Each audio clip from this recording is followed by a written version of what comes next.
চলুন কিছু মজার বিষয় এবং গুরুত্বপূর্ণ বিষয় জেনে নিই। সেটি হচ্ছে মানুষের মস্তিষ্ক সবসময় পূর্ব পরিকল্পনা করতে অথবা অনুমান নির্ভরভাবে চলতে পছন্দ করে। এটার উদাহরণ হিসেবে আপনাকে বলা যেতে পারে, আপনি কখনো ভয় বা আনন্দ, দুঃখ অথবা কোনো দুর্ঘটনা যদি ঘটতে যায়, দেখবেন ঠিক তার আগ মুহূর্তে আপনি কিন্তু একটা প্রস্তুতি নিয়ে ফেলেন। এটার কারণটা হচ্ছে অনুমান নির্ভরভাবে চলার মাধ্যমে পরবর্তী যে ঘটনা ঘটছে সেটার জন্য নিজেকে প্রস্তুত করা।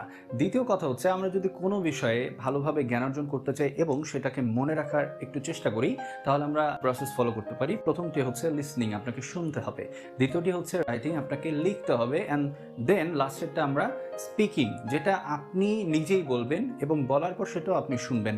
এই তিনটা প্রসেস আপনি মেনটেন করে চলেন, দেখবেন যে আপনার অনেক কিছুই মনে থাকছে, মানে যেটা পড়া বিষয়ক যে পড়াশোনা আছে আর কি, স্টাডি। অ্যান্ড সর্বশেষে আমি যেটা বলবো সেটা হচ্ছে, আপনি যখন কোনো সিদ্ধান্ত নেন তখন আপনার মাথাটাকে ঠান্ডা রাখার চেষ্টা করবেন, কারণ ঠান্ডা মস্তিষ্কে বা শান্ত মস্তিষ্কে আপনার সিদ্ধান্তের মান 3 গুণ বেড়ে যায়। সো এটা অবশ্যই ভালো। সবাই ভালো থাকবেন। আল্লাহ হাফিজ।